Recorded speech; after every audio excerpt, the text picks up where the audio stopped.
اعوذ باللہ السمیع العلیم من الشیطان اللعین الرجیم بسم اللہ الرحمن الرحیم الحمد للہ رب العالمین والصلاة والسلام علی سید الانبیاء والمرسلین سیدنا و نبینا و شفیع المذنبین ابی القاسم محمد وأهل بيته الطيبين الطاهرين المعصومين أما بعد فقد قال الله سبحانه تبارك وتعالى في كتابه المبين وهو أصدق القائلين لقد من الله على المؤمنين إذ بعث فيهم رسولا من أنفسهم يتلو عليهم آياته ويزكيهم ويعلمهم الكتاب والحكمة وإن كانوا من قبل لفي ضلال مبين صلوات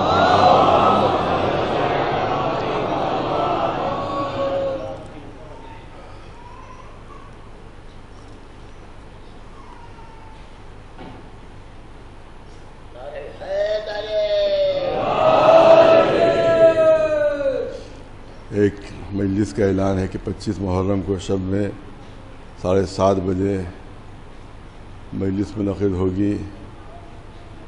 شرکت کی التماس ہے. امام باڑے سوداگر میں، جس کو مولانا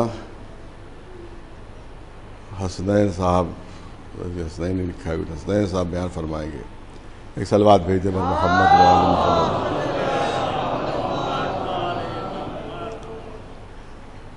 آیہ کریمہ جس کو عنوان بیان قرار دیا ہے،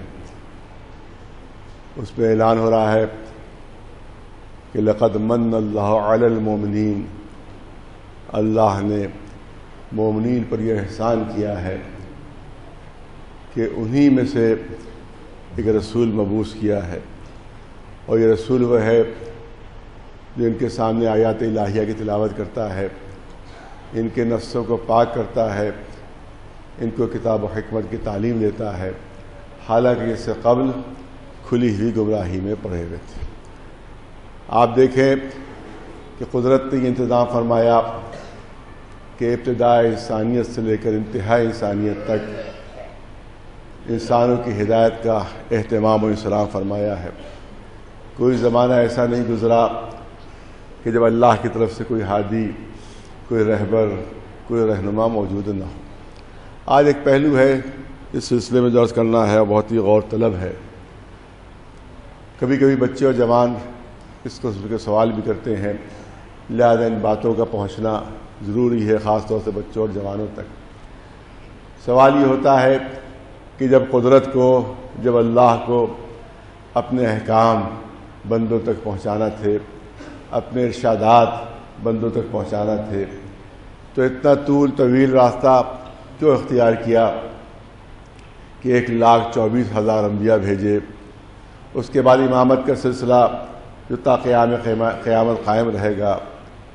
یہ کاہے کے لیے آئے ہیں؟ تاکہ احکام الہیہ بندوں تک پہنچائیں. یہ کاہے کے لیے آئے ہیں؟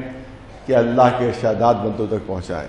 اس مقصد کے تحت ان کی بعثت ہوئی ہے کہ بندوں کو یہ معلوم ہو جائے کہ اللہ کی مرضی کیا ہے، اللہ کی رضا کیا ہے، اللہ ہم سے چاہتا کیا ہے. تو اب یہاں کے اوپر کبھی کبھی کوئی بچہ اور جوان سوال کر دیتا ہے کہ اللہ کو اتنا طول و طویل طریقہ، اتنا طولانی طریقہ اختیار کرنے کی کیا ضرورت تھی کہ 1,24,000 پیغمبر بھیجے. اس کے بعد پوری امامت کا سلسلہ، انتہائی زحمتیں انہوں نے اٹھائیں، انتہائی ظلم و ستم انہوں نے برداشت کیے، امتحانات کی سخت منزلوں سے وہ گزرے، مصیبتوں سے گزرے. کیا یہ نہیں ہو سکتا تھا کہ اللہ جب اپنے احکام ہی پہنچانا چاہتا ہے تو آسمان سے ایک آواز آ جاتی کہ بندو تم کو یہ کام انجام دینا ہے، صبح کو 2 رکعت پڑھنا ہے، ظہر عصر میں اس طرح سے پڑھنا ہے، مغرب عشاء میں اس طرح سے پڑھنا ہے، اس طرح سے تمہیں روزہ رکھنا ہے ماہ رمضان میں، اس طرح سے حج کے اوپر جانا ہے، دیکھو خمس و زکوٰۃ اس طرح سے تمہیں ادا کرنا ہے، اور دیکھو اگر دشمن حملہ کر دے تو اس طرح سے تمہیں جہاد کرنا ہے، اور اس طرح سے تمہیں دشمن کا مقابلہ کرنا ہے. یہ قدرت کی طرف سے آسمانی آواز آ جاتی اور بندوں کو سب کچھ معلوم ہو جاتا. بہت آسان تھا، نہ کسی نبی کو بھیجنے کی ضرورت، نہ کسی رسول کو بھیجنے کی ضرورت، نہ کسی امام کو بھیجنے کی ضرورت۔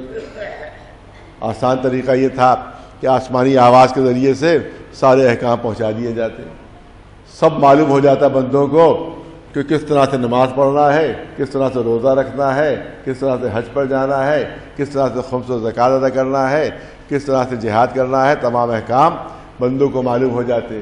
دوسرا طریقہ یہ تھا کہ ایک آسمانی تحریر آ جاتی، آسمان کے اوپر لکھ کر آ جاتا، ہر ایک اپنی اپنی زبان میں پڑھ لیتا کہ بھئی صبح کو اس طرح سے 2 رکعت نماز ہے، اس طرح سے ظہر عصر کی نماز ہے، اس طرح سے مغرب عشاء ہے، اس طرح سے روزہ ہے، اس طرح سے حج ہے، اس طرح سے خمس و زکوٰۃ ہے۔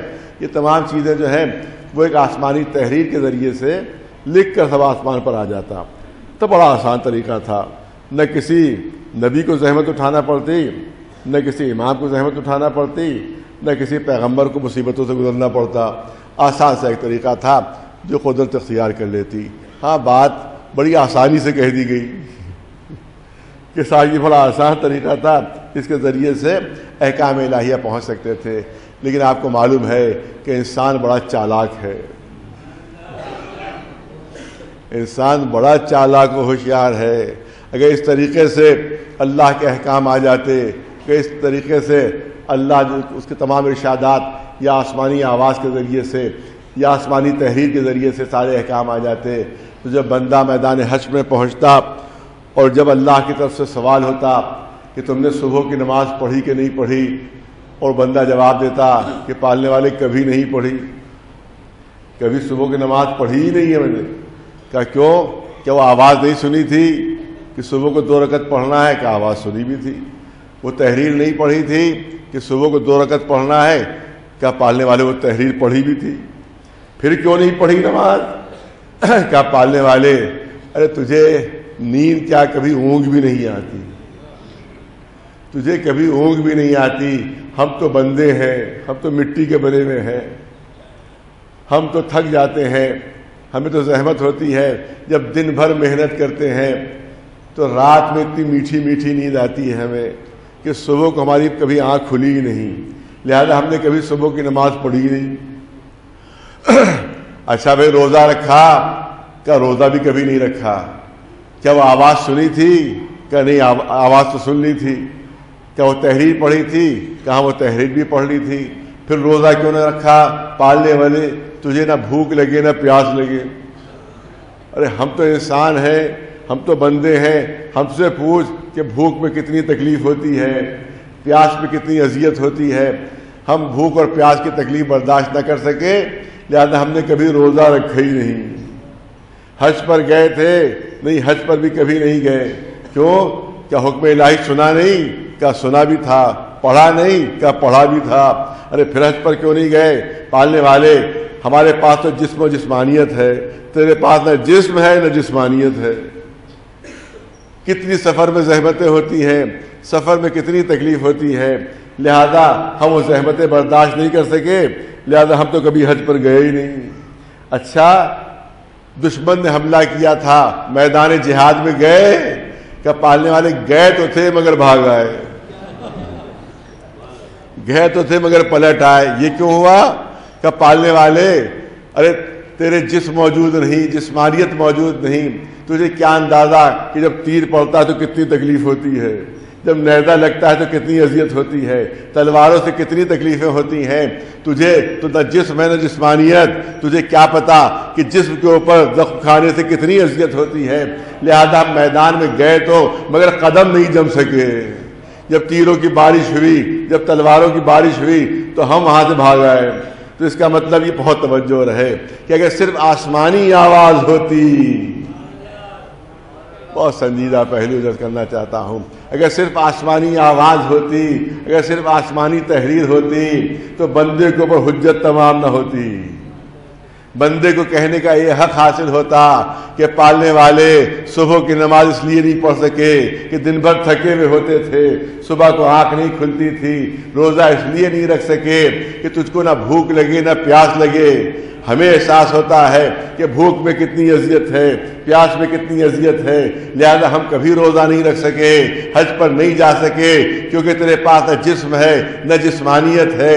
ہم تو جسم رکھتے ہیں، ہمیں اذیت ہوتی ہے، تکلیف ہوتی ہے، ہمیں سفر کی زحمتیں برداشت کرنا پڑتی ہیں، وہ سفر کی زحمت برداشت نہیں کر سکے، لہذا ہم نے کبھی حج نہیں کیا۔ ارے جہاد کے میدان میں گئے، پالنے والے تیرے پاس نہ جسم ہے نہ جسمانیت، ہمارے پاس تو جسم ہے، ہمیں اندازہ ہوتا ہے کہ تیروں تلواروں میں کتنی اذیت ہوتی ہے، لہذا ہم کبھی میدان جہاد میں قدم نہیں جما سکے۔ اسی لیے قدرت نے بہترین عمل کے نمونے بھیجے، پہلے بہترین عمل کے نمونے بھیجے کہ کسی بندے کی زبان کھلنے نہ پائے، کسی انسان کی زبان کھلنے نہ پائے۔ اگر کوئی یہ شکایت کرے کہ ہم دن بھر محنت کرتے تھے، صبح کی نماز کے لیے آنکھ نہیں کھل سکی، تو یہ نمونے عمل بنے کہ دن بھر محنت ہے، رات بھر عبادت ہے۔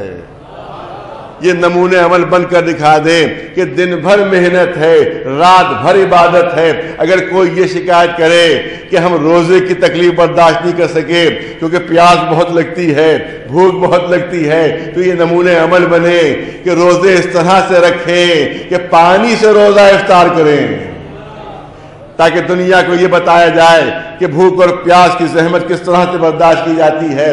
جب کوئی یہ کہے کہ ہم حج کے سفر کی زحمت برداشت نہیں کر سکے، تو یہ 25 پیدل حج کر کے دکھا دے کہ کس طرح سے حج کیا جاتا ہے۔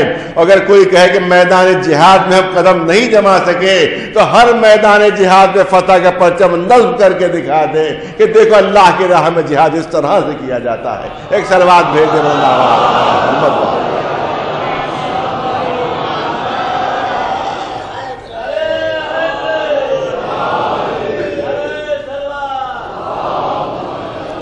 ایک سنجیدہ موضوع ہے جو آپ کے سامنے عرض کرنا ہے، ایک سنجیدہ موضوع ہے جو آپ کے سامنے پیش کرنا ہے، اور بہت توجہ چاہتا ہوں۔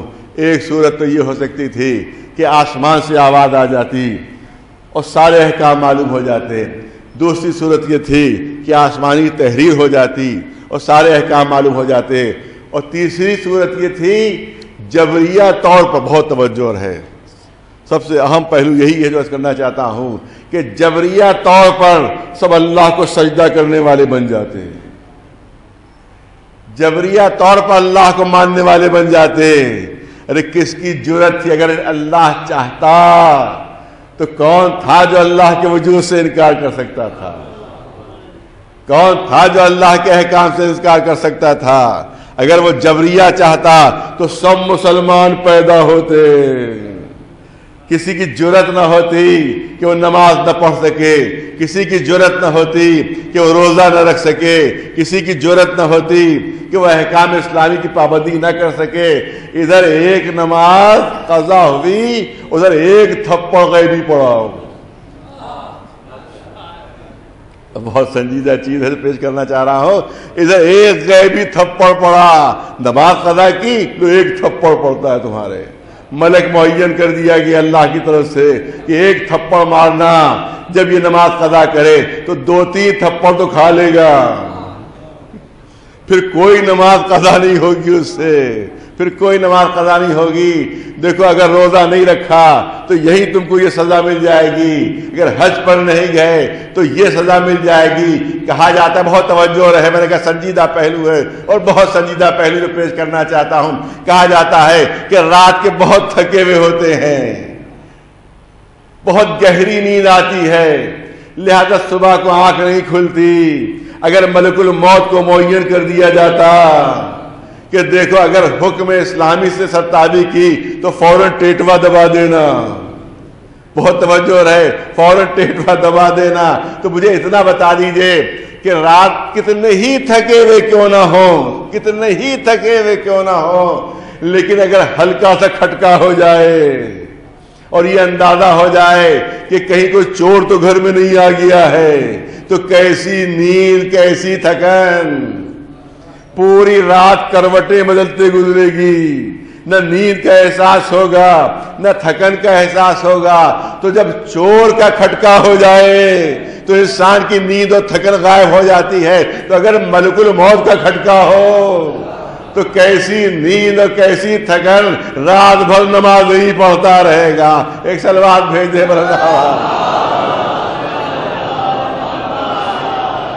رات بھر نماز ہی پڑھتا رہے گا۔ بلکہ جملہ نظر کرنا چاہتا ہوں کہ کسی رسول کو بھیجنے کی ضرورت ہی نہیں تھی، صرف ملک الموت کو بھیج دیتا، پوری دنیا کلمہ پڑھ رہی ہوتی، لا الہ الا اللہ ملک الموت رسول اللہ، پوری دنیا کلمہ پڑھ رہی ہوتی، مگر قدرت کی یہ مہربانی اور لطف ہے کہ اس نے ہم پر جبر و زبردستی نہیں کی۔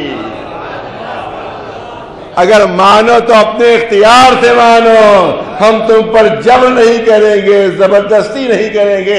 ارے ہدایت پر آ تو اپنے اختیار سے، اور گمراہی کے راستے پر آ تب بھی اپنے ہی اختیار سے۔ ایک صلوات بھیج دے محمد وعلیہ۔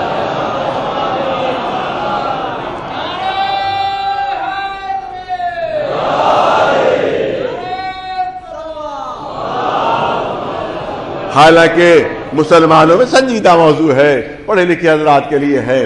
آپ دیکھیں، حالانکہ مسلمانوں میں ایک فرقہ پیدا ہو گیا جس کو جبریہ کہا جاتا ہے، خاص طور سے بنی امیہ اور بنی عباس کے بادشاہوں کے جو درباری مولوی تھے۔ درباری مولوی بڑے خطرناک ہوتے ہیں، پہلے بھی خطرناک تھے، آج بھی خطرناک ہیں۔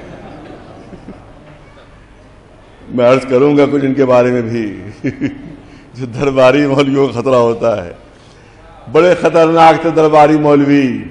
انہی نے کہہ دیا، معلوم کہ اسلام کے نام پر تخت حکومت پر بیٹھے ہیں اور شراب میں ڈوبے ہوئے، اسلام کے نام پر حکومت کر رہے ہیں اور لوگوں کا مال لوٹ رہے ہیں، اسلام کے نام پر حکومت کر رہے ہیں اور بدماشیاں ہو رہی ہیں، اسلام کے نام پر تخت خلافت پر بیٹھے ہوئے ہیں اور عیاشیاں ہو رہی ہیں۔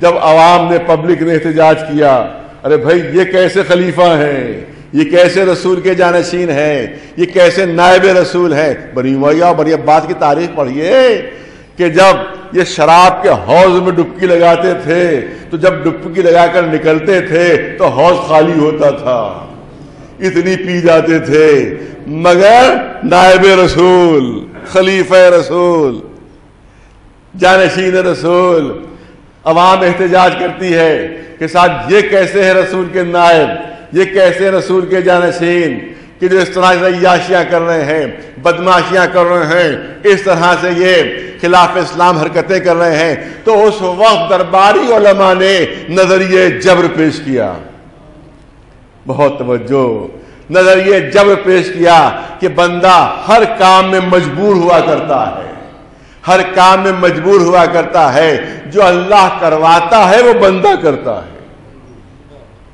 بندے کو اپنے عمل میں کوئی اختیار نہیں ہے، لہذا اللہ ان کو شراب پلوا رہا ہے تو پی رہے ہیں، یہ اپنی مرضی سے نہیں پی رہے ہیں، اس میں اللہ کا جبر شامل ہے، یہ جرم کر رہے ہیں تو اللہ اسے کروا رہا ہے، اس لیے ظلم کر رہے ہیں، ان کی اپنی مرضی شامل نہیں ہے، ان کی اپنی مرضی شامل نہیں ہے، لہذا یہ نظریہ جبر پیش کیا تاکہ اس زمانے کے بادشاہوں کے مظالم اور جرائم کے اوپر پردہ ڈالا جائے کہ جو اسلام کے نام پر حکومت کر رہے تھے مگر اسلام کے خلاف عمل کر رہے تھے۔ اس لیے اس زمانے کے درباری علماء نے نظریہ جبر پیش کیا تھا اور اس کے بعد کہا کہ جبر کی مخالفت نہ کیجیے۔ تو اب ہمارے ایک عالم دین نے بڑا اچھا اس کا جواب دیا تھا جب اسے کہا گیا کہ ہر کام اللہ کی مرضی کے مطابق ہوتا ہے، بندہ بولتا ہے تو اللہ کی مرضی کے مطابق بولتا ہے، اللہ کی طرف سے جبر ہے، جو عمل کرتا ہے وہ بھی اللہ کی مرضی سے ہوتا ہے، اپنے اختیار سے نہیں ہوتا، لہذا آپ جبر کی مخالفت نہ کیجئے۔ تو انہی نے کہا جب ہر کام اللہ کی مرضی کے مطابق ہوتا ہے، بندہ بے اختیار ہے، تو میں وہ جبر کی جو مخالفت کر رہا ہوں وہ بھی اللہ ہی کی مرضی کے مطابق کر رہا ہوں، اپنی مرضی سے نہیں کر رہا ہوں۔ ایک صلوات بھیجے بننا ہوا۔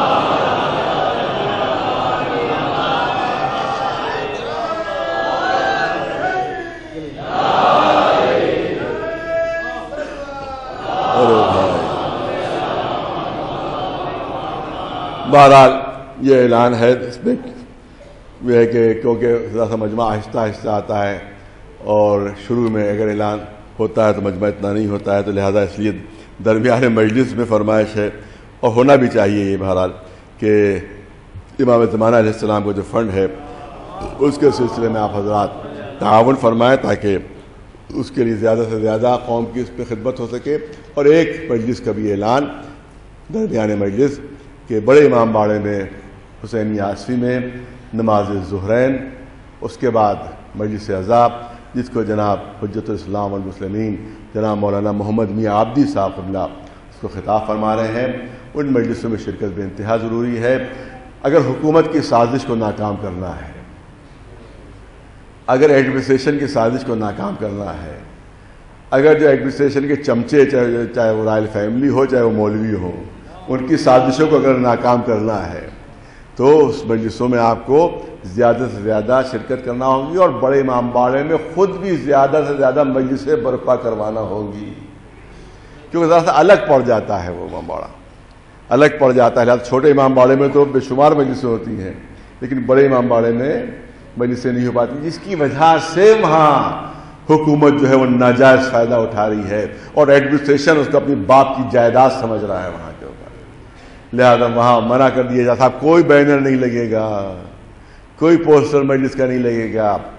ابھی جب اس دفعہ ہم نے مظاہرہ کیا تھا تو ایک بورڈ لگا دیا گیا تھا کہ شیعوں کی مقدس جگہ ہے لہذا اس کا احترام کرنا چاہیے، وہ بورڈ ہٹا دیا گیا ہے. اس کا مطلب یہ ہے کہ ناپاک اور گندی سازش ایڈمنسٹریشن کی ہے کہ اس کے اوپر قبضہ کر کے اس کو شیعوں کے حیثیت اس کی ختم کر دی جائے، اس کی مذہبی حیثیت ختم کر دی جائے اور اس میں تمام وہ جو نقلی شہزادے اور نقلی نواب جو پتہ نہیں کس کی اولاد ہے کچھ نہیں معلوم، اللہ بہتر جانتا ہے کہ کون ہے اور کیا ہے کچھ پتہ نہیں، لیکن بہرحال اپنے کو وہ ہر ایک رائل فیملی کر رہا ہے اور ہر ایک اپنے کو بادشاہ کی اولاد کہہ رہا ہے. بات سمجھ میں نہیں آتی کہ اتنی اولادیں ان کی کیسے ہو گئی تھیں، یہ بات سمجھ میں نہیں آ رہی ہے.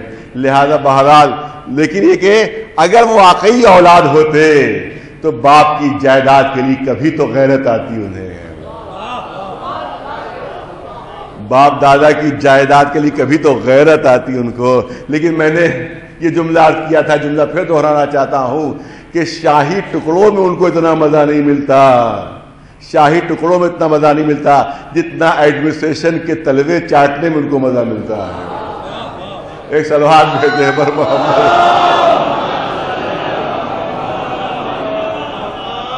اور جو درباری مولوی ہیں وہ بھی ان کا ساتھ دے رہے ہیں، جو دنیا دار مولوی ہیں وہ بھی ان کا ساتھ دے رہے ہیں، جو ظاہر میں تو دیدار ہیں مگر حقیقت میں دنیا پرست ہیں وہ بھی ان کا ساتھ دے رہے ہیں. لہذا ان کو بھی شکست دینے کے لیے صرف اور صرف ہمارے پاس عوامی طاقت ہے. مولوی ہمارے ساتھ نہیں رہے، آج بھی پہلے باپ کے زمانے بھی مخالف تھے مولوی، آج بھی مخالف ہے مولوی. باپ کے زمانے بھی مخالف تھے، آج بھی مخالف ہے مولوی. میرے باپ کا ساتھ بھی عوام نے دیا اور الحمدللہ ہمارا ساتھ بھی عوام دے رہے ہیں.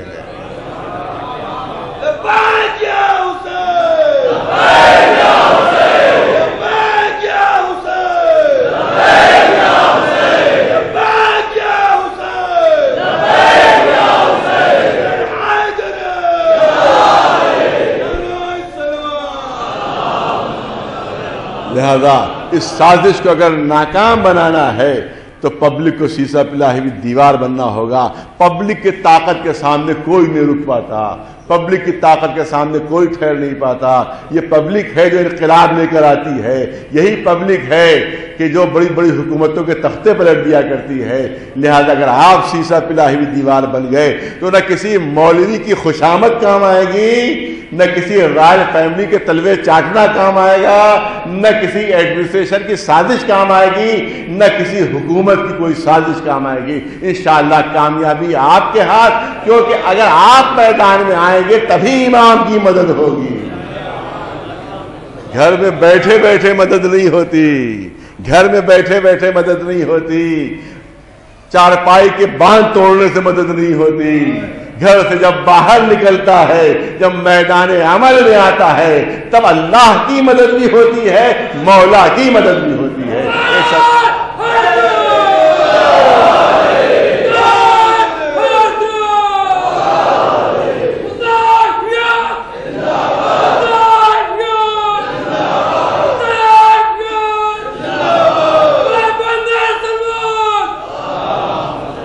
لیکن ایک قصور آپ کا بھی ہے اس میں، آپ کا بھی قصور یہ ہے کہ صاحب کیونکہ مجلس میں شرکت کرتے آئے ہیں لہذا شرکت کریں گے، چاہے مولوی کیسے ہی درباری مولوی کیوں نہ ہو، کیسے حکومت کا خوشامد مولوی کیوں نہ ہو۔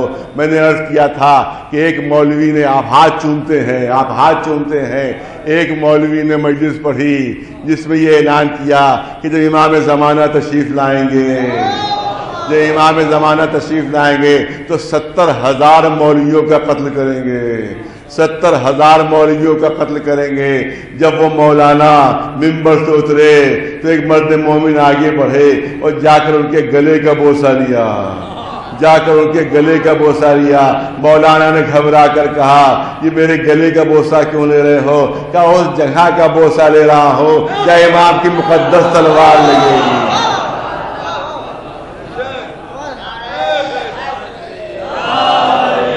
جو حکومت کے ساتھ دے رہے ہیں، جو قوم سے غداری کر رہے ہیں، جو حکومت کا ساتھ دے رہے ہیں، جو ایڈمنسٹریشن کی چاپلوسی کر رہے ہیں، جو حکومت کے جو ہے وفاداری کر رہے ہیں، قوم سے غداری کر رہے ہیں، وہ ہاتھ چومنے کے لائق نہیں ہے۔ بس وہی عمل دہرائیے جو اس مرد مومن نے کیا تھا۔ ایک سلوات بھیجے بنا یہ جب آپ واہ واہ کے ڈونگرے برساتے ہیں تو کہتے ہیں کہ اب ہمیں خطرہ مول لینے کی کیا ضرورت ہے، ہاں کہ حکومت سے لڑنے کی ہمیں کیا ضرورت ہے، ہمیں حکومت سے ٹکرانے کی کیا ضرورت ہے۔ پبلک تو یوں ہی واہ واہ کر رہی ہے ہماری، یوں ہی ہاتھ چوم رہی ہے۔ جب تک آپ ان کو ترک نہیں کریں گے اس وقت تک ان کو عقل نہیں آئے گی، اس وقت تک یہ قوم کا ساتھ نہیں دیں گے۔ ایک صلوات بھیج دیں پر محمد وعلیہ، ایک صلوات بلند آواز پر محمد وعلیہ۔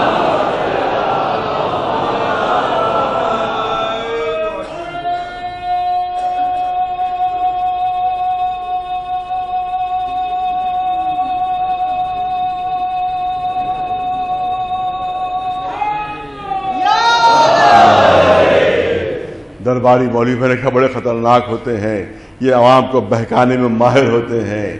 ارے جس وقت اب تذکرہ آ گیا، مجبوراً مجھے 2-3 جملے کہنا پڑ رہے ہیں ورنہ کہنے کا ارادہ نہیں تھا، کہ جس وقت عزاداری پر پابندی لگی تھی تو انہی درباری مولویوں نے کہا تھا، ارے جلوس نکالی کیا ضرورت ہے۔ وہ ایک جب میرے ابا میرے والد مرحوم جب نوجوانوں کی انہوں نے حمایت کی تھی کہ ہاں جلوس نکلنا چاہیے، تو ان مولویوں نے کہا تھا جب اتنے بڑے بڑے امام باڑے موجود ہیں تو جلوس نکالنے کی کیا ضرورت ہے، جلوس نکالنے کی کیا ضرورت ہے۔ وہ حکومت کی خوشامد میں، ڈی ایم کی خوشامد میں، ایڈمنسٹریشن کی خوشامد میں ان کے جملے تھے تاکہ کوئی حکومت کے خلاف کسی قسم کا پروٹیسٹ نہ ہونے پائے۔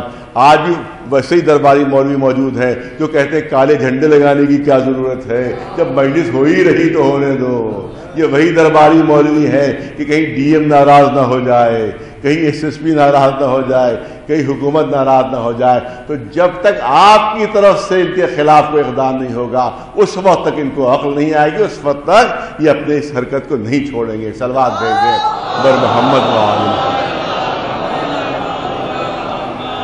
آج بھی کہا جا رہا ہے کہ ایک ہی مولوی تو ہے جو کالے جھنڈے کے لیے کہہ رہا ہے، سب تو مولوی خاموش۔ تو پہلے کب بولے تھے جو آج بولیں گے؟ آج یہی کہا جا رہا ہے صاحب، ایک ہی مولانا کہہ رہا تھا کالے جھنڈے لگنا چاہیے، کالے بینر لگنا چاہیے، امام باڑے سونے پڑے ہوئے ہیں اور مولوی خاموش ہے۔ امام باڑے سونے پڑے ہوئے ہیں اور مولوی لالچی مولوی خاموش ہے، حکومت کا خوشامدی مولوی خاموش ہے، درباری مولوی خاموش ہے۔ امام باڑے سونے پڑے ہوئے ہیں، سڑکیں سونے پڑی ہوئی ہیں، گھر سونے پڑے ہوئے ہیں، کہیں کالا جھنڈا نظر نہیں آ رہا ہے، کیونکہ یہ مولوی جو ہیں یہ حکومت کو اطمینان دلا چکے ہیں کہ ہم کہیں کالا جھنڈا لگنے نہیں دیں گے۔ ارے توجہ رہے، لہذا جب تک عوام کی طرف سے ان کا بائیکاٹ نہیں ہوگا، جب تک کہ آپ ان کی واہ واہی کرتے رہیں گے، یہ اسی طرح سے دغا بازی کرتے رہیں گے، اسی طرح سے قوم سے غداری کرتے رہیں گے۔ لہذا ان کے سلسلے میں قوم کا اقدام ضروری ہے، لازمی ہے، ورنہ اسی طرح سے قوم کو اپنی غداریوں کے ذریعے سے نقصان پہنچاتے رہیں گے۔ ایک صلوات بھیج دے بلند آواز پر محمد وعلیہ۔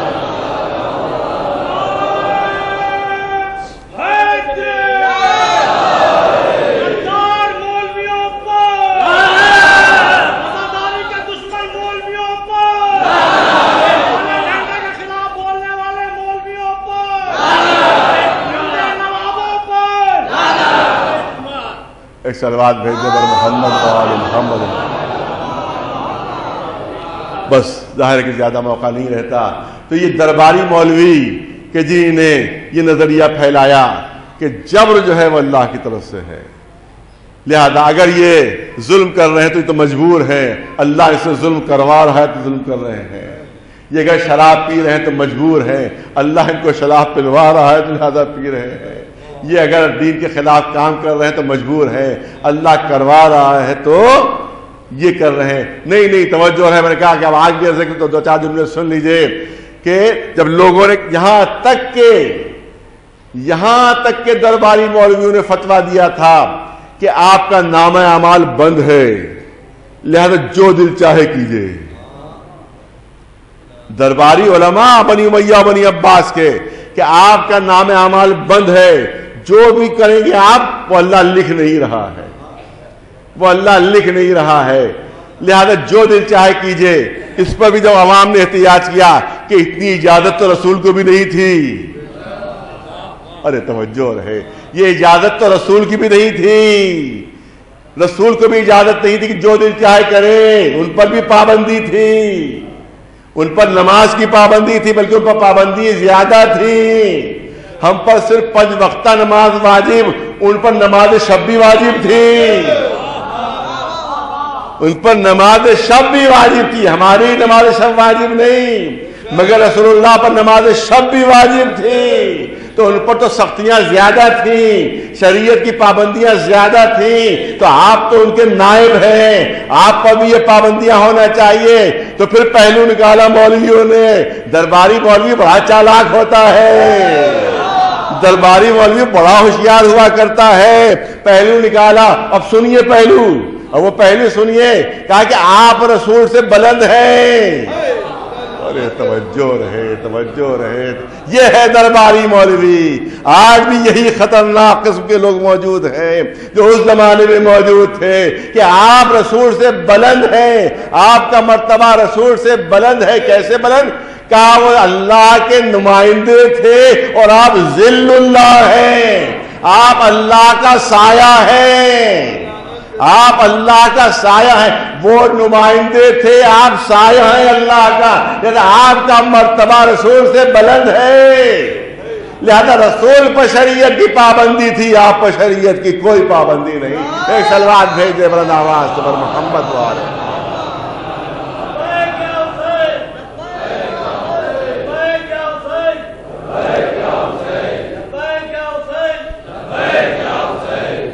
ظاہر کہ موضوع تھوڑا سا ثقیل ہو گیا، مجھے اندازہ ہے، لیکن یہ بات پہنچانا بہت زیادہ ضروری تھی، بہت زیادہ ضروری کہ جبر کا موضوع، اور یہ جبر کا موضوع قدیم تھا.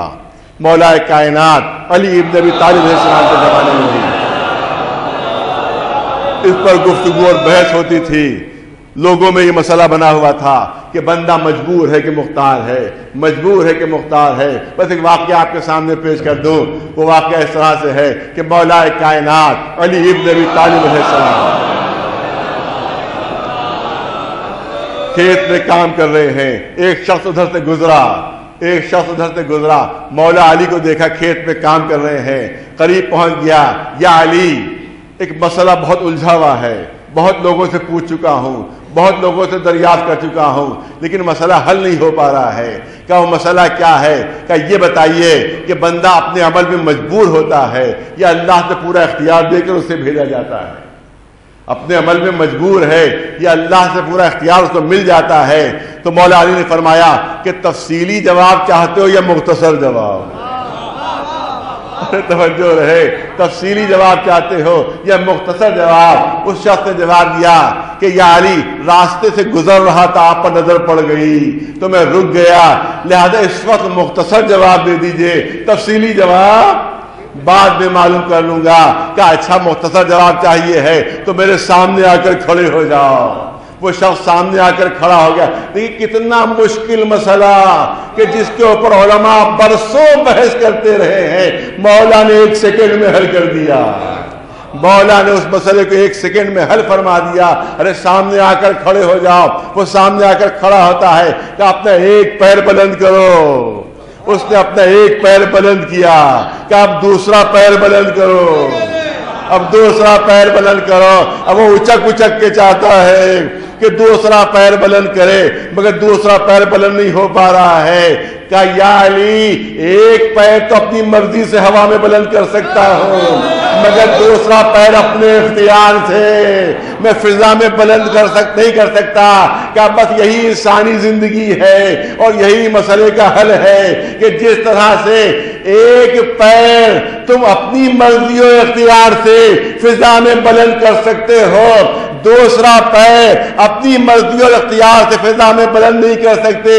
یہاں سے تمہاری مجبوری شروع ہو جاتی ہے. پر انسان کی زندگی بھی دو حصوں میں بٹی ہوئی ہے. آدھی مجبوری کی زندگی ہے آدھی اختیار کی زندگی ہے.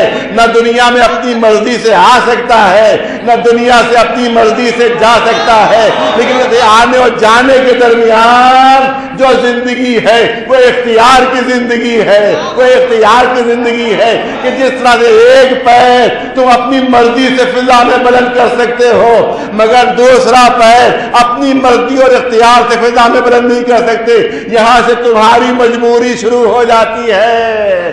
ارے غور فرمایا آپ نے مولا نے کیا کہا. یہاں سے تمہاری مجبوری شروع ہوتی ہے کہ ایک پیر فضا میں اپنے اختیار سے بلند کر سکتے ہو مگر دوسرا پیر اپنے اختیار سے بلند نہیں کر سکتے.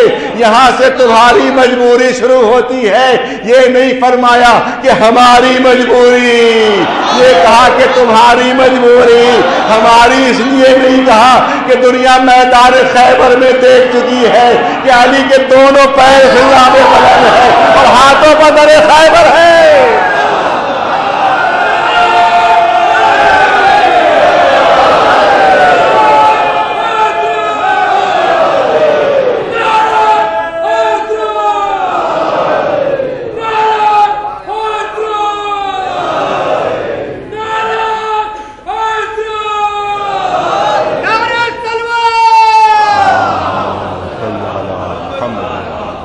ظاہر کہ ذاتا ثقیل و بھاری موضوع لیکن ضروری ہے اس کو پہنچانا بچوں اور جوانوں تک. اب دیکھیے اب کیونکہ وقت بہت کم رہ گیا ہے لہٰذا ایک ہلکا سا اشارہ انشاءاللہ تفصیل اللہ نے چاہا اگر حیات رہی اور زندگی رہی تو کل عرض ہوگا انشاءاللہ. آپ دیکھیں کہ آج انسان کہتا ہے کہ ہماری عقل بہت آگے بڑھ چکی ہے ہمارا علم بہت آگے بڑھ چکا ہے لہٰذا اب ہمیں کسی دین کی ضرورت نہیں کسی رسول کی تعلیمات کی ضرورت نہیں. ہم خود سمجھ سکتے ہیں کہ کیا اچھا ہے اور کیا برا ہے. ہماری عقل خود فیصلہ کر سکتی ہے.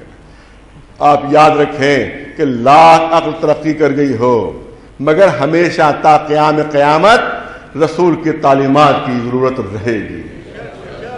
الہی نمائندے کی ضرورت رہے گی تا قیام قیامت. عقل ہے فہم ہے ادراک ہے.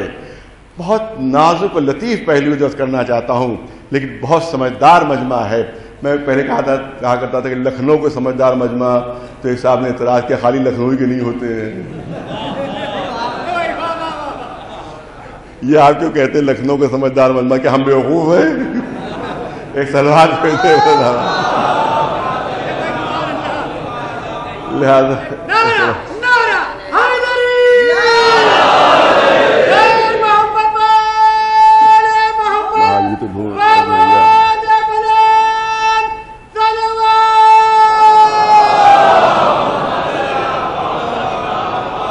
لہذا سمجھدار مجمع بافہ مجمع میرے سامنے ہے. بہت لطیف پہلو جو پیش کرنا چاہتا ہوں. عقل ہے فہم ہے ادراک ہے مگر رسول کی تعلیم کی ہمیشہ ضرورت رہے گی. الہی نمائندے کی ہمیشہ ضرورت رہے گی کیونکہ توجہ رہے خالی عقل کافی نہیں ہے جب تک کہ رسول کی تعلیمات نہ ہو. خالی عقل کافی نہیں نہ رسول کی میں نے کہا کہ بہت نازک جملہ ہے. نہ رسول کی تعلیمات کافی ہے اگر عقل نہیں. توجہ رسول کی تعلیمات کام نہیں آئے گی اگر عقل نہیں ہے اور اگر رسول کی تعلیمات نہ ہو صرف عقل ہو تو اکیلی تنہا عقل ہدایت نہیں کر پائے گی. دونوں چیزوں کی ضرورت ہے. ارے توجہ رہے دونوں چیزوں کی ضرورت ہے عقل کی بھی اور اسی کے ساتھ ساتھ رسول اللہ کی اور اللہ کے نمائندوں کی تعلیمات کی بھی. عقل بھی چاہیے ہے اور اسی کے ساتھ ساتھ الہی تعلیمات اور الہی نمائندوں کی تعلیمات بھی چاہیے ہے. بہت کامن جملہ ہے جو غلط ہے، بہت زبردست جملہ ہے جو غلط ہے. جب بھی کسی کی آنکھ کی روشنی چلی جاتی ہے تو کہا جاتا ہے کہ آنکھ کا نور چلا گیا، آنکھ کی روشنی چلی گئی.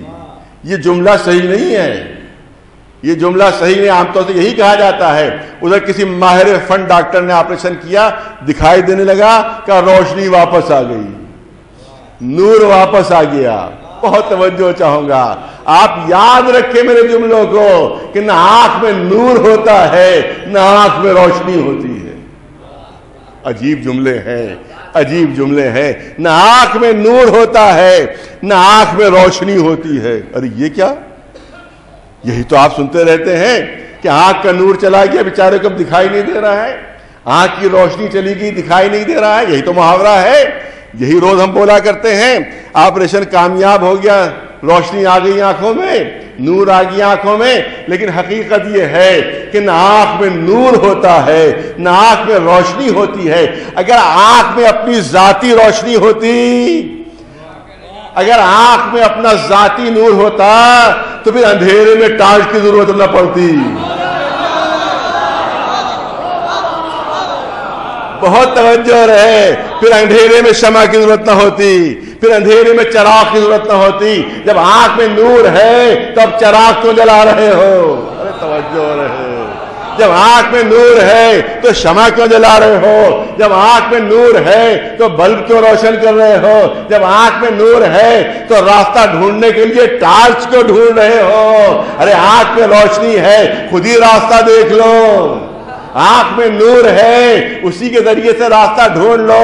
یہ ٹارچ کیوں لیے جا رہے ہو؟ یہ لالٹین کیوں لیے جا رہے ہو؟ یہ چراغ کیوں لیے جا رہے ہو؟ یہ شمع کیوں لیے جا رہے ہو؟ اس کا مطلب یہ ہے کہ اگر آنکھ میں اپنا ذاتی نور ہوتا، ذاتی روشنی ہوتی تو نہ کبھی ٹارچ کی ضرورت پڑتی، نہ شمع کی ضرورت پڑتی، نہ چراغ کی ضرورت پڑتی. تو ہے کیا چیز؟ ہے کیا چیز؟ آنکھ میں نور نہیں ہوتا، آنکھ میں نور کو قبول کرنے کی صلاحیت ہوتی ہے. آنکھ میں روشنی کو قبول کرنے کی صلاحیت ہوتی ہے. جب یہ صلاحیت ختم ہو جاتی ہے تب کہا گیا روشنی چلی گئی، تب کہا جاتا کہ نور چلا گیا. نور نہیں گیا ہے، روشنی نہیں گئی ہے، بلکہ روشنی کو قبول کرنے کی صلاحیت ختم ہو گئی ہے. اسی لیے ضروری ہے کہ روشنی بھی ہو اور آنکھیں بھی ہو. اسی لیے ضروری ہے کہ روشنی بھی ہو اور آنکھیں بھی ہو. اسی لیے ضروری ہے کہ محمد و آل محمد کے ذریعے جو ہدایت کے چراغ روشن کیے گئے ہیں وہ چراغ بھی روشن رہے اور تمہارے پاس اپنی عقل بھی موجود ہو. ایک سلوات میں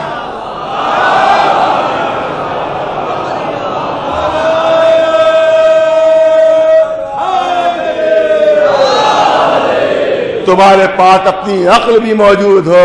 یہی وجہ ہے کہ کیونکہ جانوروں پاس عقل نہیں ہوتی لہذا ان کے لیے کوئی شریعت کا حکم نہیں، کوئی رسول نہیں، کوئی نبی نہیں، کیونکہ عقل نہیں. انسان جب دیوانہ ہو جاتا ہے تو کوئی شریعت کا حکم نہیں ہے، کوئی شریعت کا حکم نہیں ہے کیونکہ عقل نہیں. اس کا مطلب یہ ہے کہ دونوں چیزیں ہونا ساتھ ساتھ ضروری ہے. عقل بھی ضروری ہے، اسی کے ساتھ ساتھ تعلیمات محمد و آل محمد بھی ضروری ہے، اس کے ساتھ رسولوں کی الہی تعلیمات بھی ضروری ہے. جب دونوں ملتی ہیں تو ہدایت ہوتی ہے. ایک صلوات بھیج دے بلند آواز سے بر محمد و آل محمد. صرف ایک کافی نہیں بلکہ دونوں چیزوں کی ضرورت ہے، دونوں چیزوں کی ضرورت ہے. یہی وجہ ہے کہ جن کے پاس عقل ہے واقعاً وہ محمد و آل محمد کے چاہنے والے بھی ہیں، ان کے مطیع بھی ہیں، ان کے فرما بردار بھی ہیں، کیونکہ جانتے ہیں کہ خالی عقل کافی نہیں ہے جب تک کہ ان کے جلا ہوئے چراغ بھی ہمارے سامنے نہ ہو. ایک صلوات بھیج دیں بلند آواز سے بر محمد و آل محمد. موضوع ظاہر کہ ثقیل ہے لیکن اس سے زیادہ عرض کرنا نہیں ہے. تو جب تک یہ ہدایت کے چراغ ہمارے سامنے نہ ہو اس وقت تک ہمیں راستہ نہیں ملتا.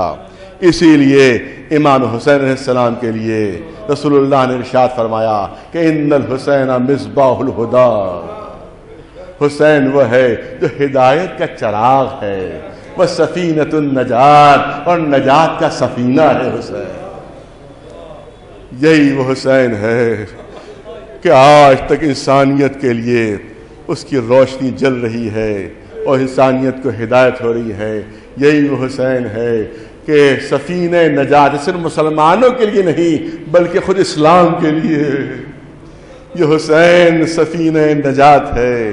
اگر حسین کربلا کے میدان میں اپنے ساتھیوں کے ساتھ یہ قربانیاں نہ دیتے تو آج اسلام نہ ہوتا، آج دین نہ ہوتا، آج شریعت نہ ہوتی۔ میں نے عرض کیا کہ بنی امیہ کی سازش کامیاب ہو جاتی اگر امام حسین کی قربانیاں نہ ہوتی، لیکن دین کو بچانے کے لیے حسین کو بڑی سخت قربانیاں دینا پڑی، اپنا سب کچھ لٹا دیا حسین۔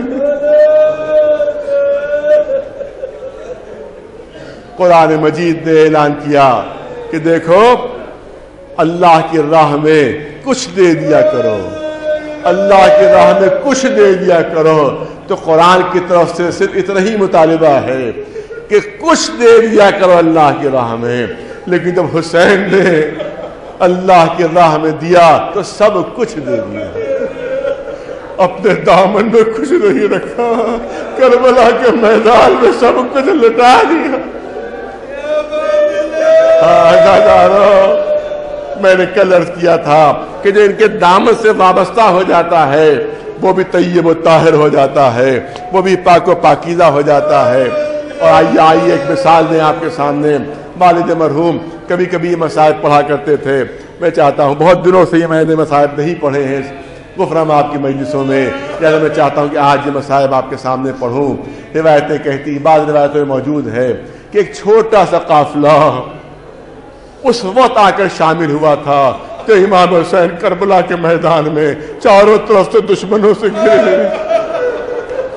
یہ قافلہ کون سا قافلہ ہے؟ یہ مسلمان نہیں ہے، یہ دائرہ اسلام میں نہیں ہے، بلکہ عیسائی مذہب سے تعلق رکھنے والے ہیں۔ ایک ماں ہے، ایک بیٹا ہے، اور ایک 17 دن کی بیاہی بھی دلہن ہے۔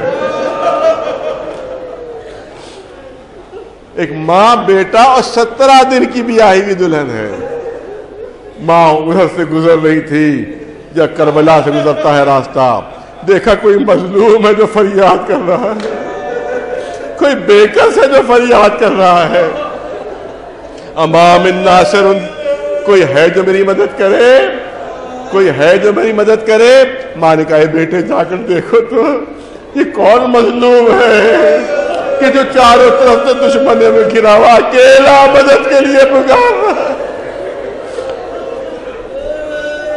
بیٹا جاتا ہے، واپس آتا ہے، کہا فرزند فاطمہ زہرا ہے، مسلمانوں کے رسول کا فرزند ہے، چاروں طرف سے دشمنوں میں گھرا ہوا ہے، کہا مجھے لے چلو فرزند رسول کے پاس، ہم سب مسلمان ہونا چاہتے ہیں۔ جاتی ہے اور اسلام قبول کرتی ہے۔ بیٹے نے بھی اسلام قبول کیا، بہو نے بھی اسلام قبول کیا، ماں نے بھی اسلام قبول کیا۔ اس کے بعد ماں کہتی ہے ہاتھ جوڑ کر آقا اجازت دیجئے میرا بیٹا چاہے وہ آپ کے پر جان نچھاور کرے۔ اجازت وہب کو ملتی ہے۔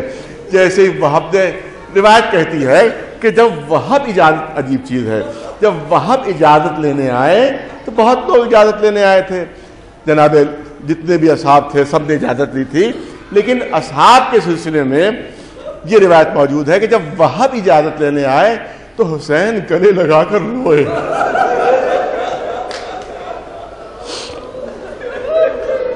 نہ ہم کو حبیب کے سلسلے میں یہ ملا کہ حبیب کو گلے لگا کر روئے ہو، نہ ہم کو زہیر کے سلسلے میں ملا کچھ زہیر کو گلے لگا کر روئے ہو، صرف دو کے سلسلے میں بھی ملا ہے کہ گلے لگا کر روئے ہیں، ایک قاسم کو اور ایک وہب کو۔ وہب کو گلے لگا کر رونے لگے، آنسو بہانے لگے۔ اے آقا یہ وہب کو گلے لگا کر کیوں رو رہے ہیں؟ تو شاید کہے کہ صرف 17 دن کا دورہ ہے، یہ میدان جنگ میں جا رہا ہے، مجھے اپنا بھتیجا قاسم یاد آ رہا ہے جو چند لمحوں کا دولہا ہوگا۔ جناب وہب میدان جنگ میں جاتے ہیں، داد شجاعت دیتے ہیں۔ دشمن نے حملہ کیا، ہاتھ پر تلوار پڑی، روایت کہتی ہے کہ انگلیاں کٹ گئیں۔ جناب وہب ہاتھ سے انگلیوں کے زخم سے خون کی دھار بہ رہی ہے۔ ایک ہاتھ میں کٹی ہوئی انگلیاں لیے ہوئے ماں کی خدمت میں آتے ہیں۔ بادر گرامی اب تو آپ راضی ہوئی؟ کہا نہیں ابھی راضی نہیں ہوئی، ابھی راضی نہیں ہوئی، جب تک خاک و خون میں تجھے لوٹتا نہ دیکھ لو گی اس وقت تک راضی نہ ہوں گی۔ وہب جاؤ اور آقا پر جان نچھاور کرو۔ روایت کہتی ہے یہی وقت تھا کہ زوجہ آگے بڑھتی ہے اور وہب کا دامن تھام لیتی ہے۔ اے وہب مجھ کو کس کے سہارے چھوڑ رہے ہو، کس کے سہارے چھوڑ رہے ہو؟ وہب نے دامن چھڑانا چاہا مگر دامن چھٹا نہیں سکے، کیونکہ ایک ہاتھ کی انگلیاں کٹی ہوئی تھیں، ایک ہاتھ میں تلوار تھی، ایک ہاتھ سنیے ایک ہاتھ میں تلوار تھی، ایک ہاتھ کی انگلیاں کٹی ہوئی تھیں۔ لہذا روایت کہتی ہے کہ اپنے دانتوں سے زوجہ کی ردا تھامی اور چاہتے تھے خیمے کے اندر لے جائے۔ ارے میری زندگی میں خیمے سے باہر نکل آئی،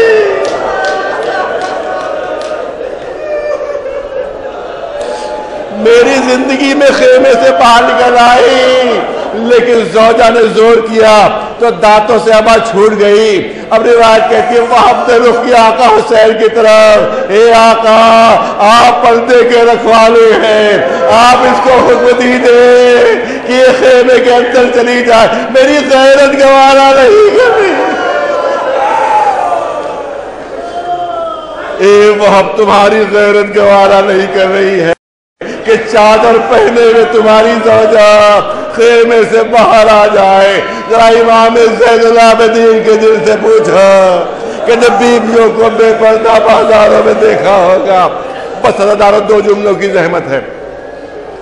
میدان جنگ میں جناب وہب تشریف لے جاتے ہیں، جناب وہب تشریف لے جاتے ہیں، داد شجاعت دیتے ہیں، زخمی ہو کر گرتے ہیں۔ جیسے ہی وہب زخمی ہو کر گرے، اب عجیب روایت ہے جو آپ کے سامنے پیش کر رہا ہوں۔ عجیب روایت ہے کہ وہی زوجہ، وہی مومنہ جو وہب کو روک رہی تھی، اب کربلا کی تاریخ میں جملے موجود ہیں جو آپ کے سامنے پیش کر رہا ہوں، وہی مومنہ پھر نکلتی ہے اور چوب خیمہ لے کر دشمن پر حملہ کرتی ہے، قاتل پر حملہ کرتی ہے۔ پسر سعد حکم دیتا ہے کہ اس مومنہ کو قتل کیا جائے۔ پسر سعد کا ایک غلام سالم نام کا تھا، وہ آتا ہے گرز لیے ہوئے، مومنہ کے سر کے اوپر وہ گرز مارتا ہے، مومنہ شہید ہو جاتی ہے۔ ارے اس نے پوچھا، وہب نے پوچھا، شہادت سے پہلے وہب نے پوچھا ارے ابھی تو تم مجھے روک رہی تھی، اب خود میدان میں کیسے آ گئی؟ کہا ابھی آقا نے، ارے آقا نے ابھی آواز دی کہ کوئی ہے جو میری مدد کرے۔ آواز میں اتنی مظلومی تھی کہ مجھ سے برداشت ہو سکا، میں بھی جان دینے کے لیے باہر آ گئی۔ عزاداروں، مومنہ شہید ہو گئی۔ روایت کہتی ہے بس آخری جملے کہ وہب کی ماں در خیمہ سے پورا منظر دیکھ رہی تھی۔ قاتل آگے بڑھا، قاتل آگے بڑھا اور ماں کی نگاہوں کے سامنے جوان بیٹے کے گلے پر خنجر چلا، سر تر سے جدا ہوا۔ ارے کربلا کی تاریخ میں صرف 2 مائیں ایسی ہیں کہ جن کے سامنے ان کے بیٹوں کو ذبح کیا گیا۔ ایک تو مادر وہب کہ جن کے سامنے ان کے بیٹے کو ذبح کیا گیا، ایک بیوہ مسلم نے سجا جن کے سامنے ان کے بیٹے کو ذبح کیا گیا۔ روایت کہتی ہے کہ قاتل نے جب سر تر سے جدا کر دیا تو ماں کی طرف وہ سر اچھال دیا۔ اب تک تو ماں سے صبر نہ ہوا تھا، لیکن جیسے ہی سر وہب پر نظر پڑی، ماں دوڑ کر آگے بڑھی، وہب کا سر اپنے سینے سے لگا لیا، چہرے سے خون صاف کیا، پیشانی کا بوسہ دیا، رخساروں کو چوما، اس کے بعد روایت کہتی ہے کہ دوبارہ قاتل کی طرف اچھال دیا کہ جو ہم راہ خدا میں دے دیتے ہیں وہ واپس نہیں لیتے۔ اے مادر وہاب، تمہارا صبر مثالی ہے، مگر کم از کم اتنا دیکھ لو کہ کہیں ام لیلا یہ منظر تو نہیں دیکھ رہی، کہیں علی اکبر کی ماں یہ منظر تو نہیں دیکھ رہی ہے۔ کیا ام لیلا کے دل میں حسرت ہوگی کہ علی اکبر کا سر بھی مجھے ملے، میں بھی اسے سینے سے لگاؤں، لیکن کربلا سے کوفے، کوفے سے شام، سر علی اکبر نو کے نیزہ پر میں شہزادی کی خدمت میں ہاتھ جوڑ کر کرتا ہوں، اے شہزادی اگر سر علی اکبر مل بھی جاتا اب آغوش میں لیتی کیسے؟ ارے پورے راستے ہاتھ بسے گردن سے بدھے ہوئے، ماں کے دل میں حسرت رہ گئی۔ علی اکبر کا سر اپنے کلیجے سے لگا لو، میں بھی پیشانی کا بوسہ دے دوں، میں بھی رخساروں کو چوموں۔ سيعلم الذين ظلموا أي منقلب ينقلب، ألا لعنة الله على القوم الظالمين۔